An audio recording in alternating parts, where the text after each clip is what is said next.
Hola, soy Ricardo Martínez y en este video voy a exponer las ideas acerca de la consultoría filosófica del filósofo Peter Rabe.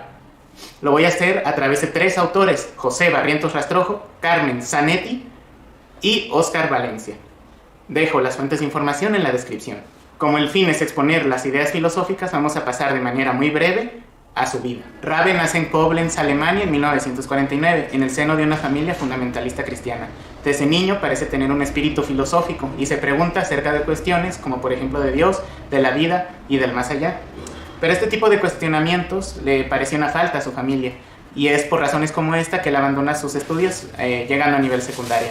Continúa así hasta que a los 25 años decide salir del grupo religioso, obtiene varias ocupaciones como lo fueron el ciclismo, el alpinismo e incluso se dedicó a vender cámaras, pero todas estas actividades se le hacían en determinado tiempo aburridas.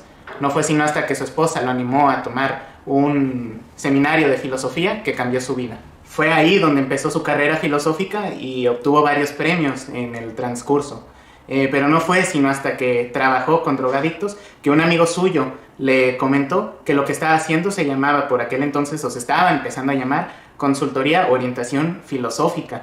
Y fue en ese momento donde se interesó por el tema y se iba a convertir a partir de ese momento en adelante en uno de los mayores exponentes de esta rama de la filosofía. Sus tres obras más importantes, por lo menos hasta el momento en que José Rastrojo escribió su artículo, son: en el año 2000, Manual de Philosophical Counseling, Theory and Practice; en el 2002, Issues in Philosophical Counseling; y en el 2004, Philosophical Counseling and Unconscious. Como último dato de su biografía, él está ofreciendo consultorías privadas desde 1996.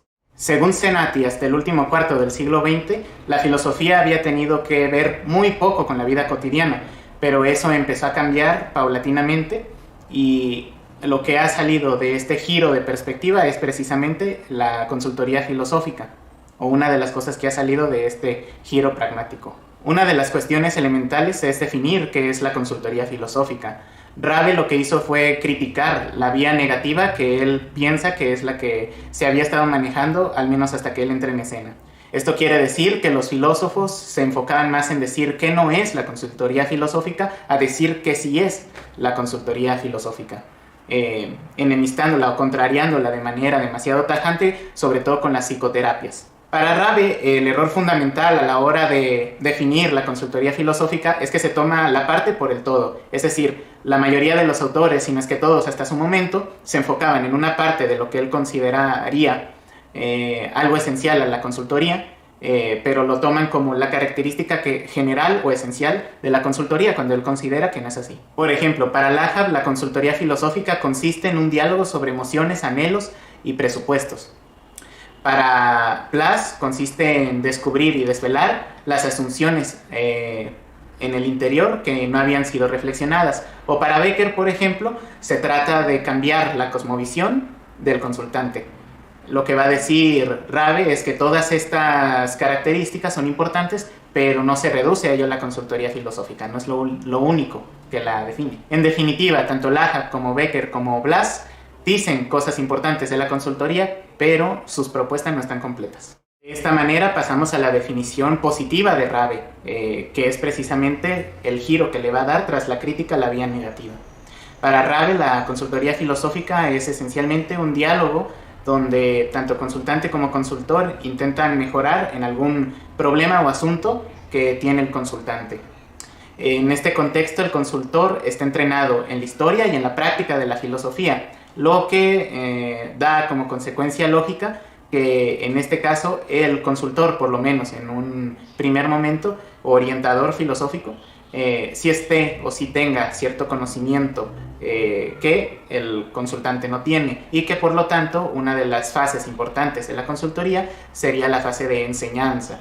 Esta fase de enseñanza es controvertida y fue criticada hacia Rabe porque parece sugerir que el consultor es superior al consultante. Sin embargo, Rabe defiende su postura diciendo que esta enseñanza no es normativa. No se le dice al consultante qué debe hacer o qué debe ser su vida, sino más bien se le dan herramientas y habilidades que van a servir para que él pueda decidir qué hacer con su vida y cómo vivirla.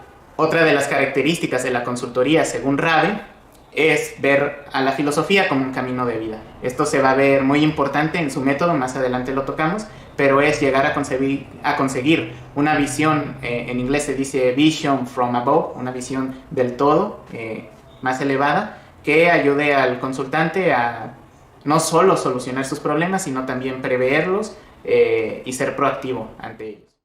Otra de las cuestiones importantes en la definición de consultoría filosófica es la diferenciación que tiene frente a las psicoterapias, que si bien Rabe criticó, pues también toca el tema en consecuencia. En primer lugar, y siguiendo a los autores o a los filósofos que le precedieron en esto de la filosofía práctica o filosofía aplicada, dice que las psicoterapias, si bien pueden ayudar a nivel biológico, los ansiolíticos, si bien pueden ayudar a curar problemas metabólicos o de segregación de sustancias, no pueden, sin embargo, ayudar con la falta o carencia de sentido de vida o cuestiones de corte más filosófico. Es ahí donde entra el orientador filosófico.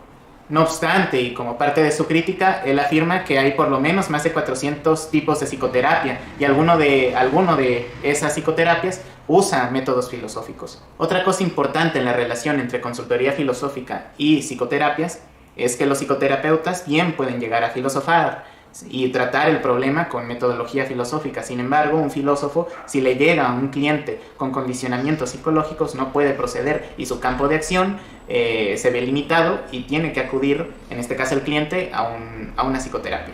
Esto se va a ver más adelante en el último punto.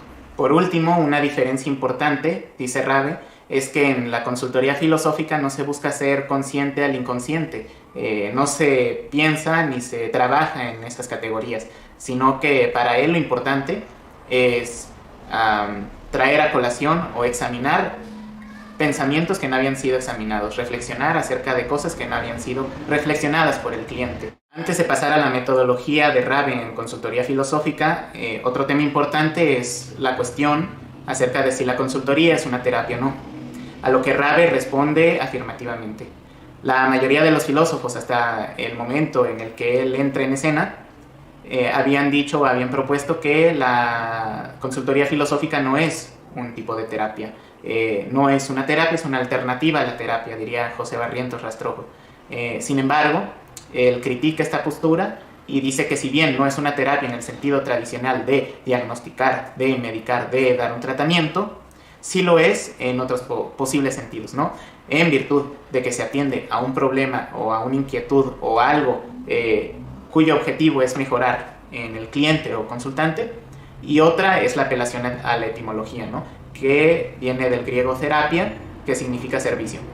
En ese sentido, el filósofo aplicado o el orientador filosófico está brindando un servicio y está viendo, como se dijo, un diálogo entre alguien entrenado y alguien no entrenado, que sin embargo va a ser entrenado en esta consultoría o en estas sesiones de consultoría para mejorar algo. Y es en ese sentido que para Rabe la consultoría filosófica sí es una especie de terapia. Pasamos ahora al método de consultoría filosófica propuesto por Rabe. Es importante destacar que para él no se trata de niveles ni de escalones. En inglés dice, no son phases or levels, but stages, ¿no? Son stages, traducido, José Barrientos Rastrojo lo tradujo como escenarios. Escenarios es la palabra que parece más adecuada. Otra podría ser estaciones, pero estaciones, al menos en español, sí sugiere un tipo de paso, ¿no? Lo que pasa es que para Rabe cada escenario, cada estación es independiente, es autónoma, y una consultoría filosófica puede darse con una, dos, con las 4 estaciones, ¿no? No son excluyentes, no son subsecuentes, al menos no de manera absoluta, y son autónomas. Puede que el cliente venga a la consultoría y solo baste actuar en un escenario para resolver el problema. La escena 1 se llama vuelo libre o saliendo de la caverna. Se trata de una especie de catarsis o de desahogo. En esta escena el filósofo, su papel más importante es el de escucha, y aunque sí procede con un diálogo mayéutico, sin embargo es más para animar al consultante a hablar, a sentirse más en confianza y a no sentir vergüenza o restricción de decir lo que él tenga que decir para liberar alguna queja o o para exponer el problema que le aqueja. En esta escena también el filósofo más que nada se concentra en anotar los errores de razonamiento, las falacias que pueda tener, las suposiciones, los prejuicios, los sesgos. Sin embargo, se limita a anotarlos y no los dice, porque el objetivo principal, recordemos, es un acto catártico por parte del cliente. Como dije, este escenario es autónomo y algún cliente podría llegar a la consultoría y solo necesitar ser escuchado. La escena 2 se llama Immediate Problem Resolution, o en español la solución inmediata del problema. Consiste en dar o proporcionar al cliente nuestra visión, digamos, desde una perspectiva más amplia, en calidad de estar entrenados en la historia y la práctica de la filosofía acerca de su problema. Menciona Rabe una visión metafísica, una visión filosófica, ¿no? Lejos de lo óntico, de lo contingente. En esta fase es donde se presupone la primera diferencia entre el orientador y el consultante. El orientador ya tiene esa capacidad y, si bien no se la va a decir de manera imperativa ni directa, en este escenario o en esta escena, el orientador va a volver a usar la mayéutica, pero esta vez con preguntas más incisivas, incluso preguntas más desafiantes. De igual manera, un cliente puede venir con la necesidad de recibir o de querer escuchar qué es lo que opina o cómo ve desde su expertise o desde su manera de ver un filósofo el problema que le aqueja, y sencillamente en el escenario 2 le puede bastar, o con el escenario 1 y 2. Ahora el escenario 3 se llama enseñanza como un acto intencional o hacia la luz. En este escenario es donde entra el papel didáctico del filósofo. No es en este escenario donde puede enseñar al consultante, que era el punto controversial que mencionábamos al inicio. Aquí es donde el orientador va a proporcionar los conocimientos de pensamiento crítico, de análisis de argumentos, de detección de falacias, para que su consultante pueda desarrollar estas habilidades y con ellas analizar tanto las proposiciones, las creencias, valores, presupuestos que tiene en la sesión, fuera de la sesión, al presente y al futuro. De igual forma, como hemos estado mencionando, alguien puede llegar a solucionar su problema desarrollando este tipo de habilidades y se puede combinar con el escenario 2 o con el escenario 1, 2 y 3 o 1 y 3. Un punto importante del escenario 3 es que el filósofo no le dice qué hacer a su consultante, sino que le dice cómo puede decidir qué hacer, no hacia lo concreto, sino lo general. Cómo puede decidir qué hacer en ese caso concreto, sí, pero también le va a servir en cualquier caso en general. El último escenario, llamado Transcendence o trascendencia, también viendo las ideas, ¿no? Tiene un corte platónico. Incluso menciona Barrientos, parafraseando a Rabe, que habla como Platón de una muerte a la carne y una elevación del espíritu. ¿Qué quiere decir esto?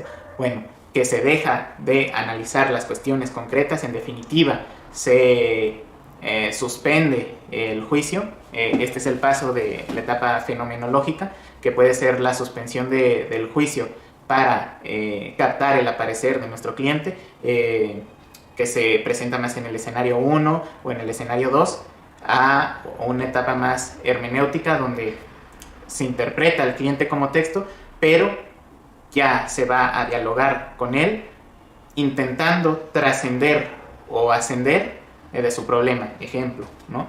El de Clarence, ¿no? De Dios.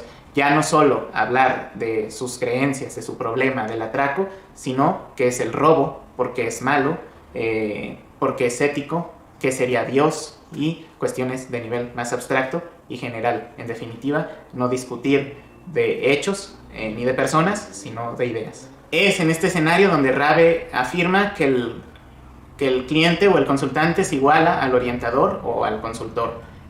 Y es importante también esto, porque en este escenario se está presuponiendo que el cliente ya tiene las habilidades de pensamiento crítico que se debió enseñar en el escenario 3. Por eso decía que no es absoluta la autonomía de los escenarios. Si bien puede llegar a darse el caso de recibir un cliente que ya tenga estas habilidades y pueda proceder directamente al escenario 4, no es lo más común. Lo más común es que si se quiere llegar al cuarto, primero se pase por el tercero, e incluso es el escenario menos común. Finalmente, las limitantes que hay, por lo menos en la metodología de Rabe y su definición de consultoría filosófica. En primer lugar, que no es la solución a todos los problemas. ¿Por qué? Por lo que ya habíamos dicho, de que incluso un psicoterapeuta puede llegar a filosofar, pero un orientador filosófico no puede llegar a psicoterapiar, por decirlo de alguna manera, a recetar, a diagnosticar. No trata, esa es otra limitante, ¿no? Él incluye, no trata problemas biológicos. Y en esta misma línea, otra limitante es que ya sea por un problema psicológico o neurológico, si nuestro cliente no está en disposición, en la habilidad necesaria de llevar a cabo este tipo de diálogos, ya sea más el del escenario 2, el escenario 3 y sobre todo el escenario 4, no se puede proceder. A Rabe personalmente, al menos hasta el 2006, no le había tocado un cliente así, pero sabe que la posibilidad existe. Y no solo por condicionamientos psicológicos puede no llevarse a cabo la consultoría, sino también por la disposición del cliente. En momentos de crisis no se puede proceder ni con el escenario 3, que es la enseñanza, ni con el 2, probablemente con el 1, pero no va a alterar la escucha del orientador y mucho menos se va a poder con el escenario 4. El cliente debe tener una disposición de, aunque el diálogo tenga elementos emotivos, poder separar un poco la razón de la emoción y ser capaz de ver desde arriba, from above, su problema y analizarlo racionalmente. Debe tener esa capacidad a priori, si no la consultoría es prácticamente imposible, sino imposible de hacer. Entonces también se requiere de alguien que no esté en crisis o que sea capaz, por lo menos en las sesiones, de templar un poco sus emociones. La última limitante que veo es que la calidad, como dice Rastrojo, de la consultoría filosófica que nos propone Rabe depende de la creatividad y de la habilidad del filósofo. Pero bueno, yo creo que en toda consultoría filosófica va a depender en mayor o menor medida de la habilidad y de la creatividad del filósofo para poder proceder. Y bueno, esto fue de manera resumida la vida, las ideas de definición de consultoría filosófica, su diferencia con la psicoterapia, la metodología de Rabe y las limitantes que puede tener su metodología. Espero haya sido de mucha ayuda y nos vemos en próximas ocasiones.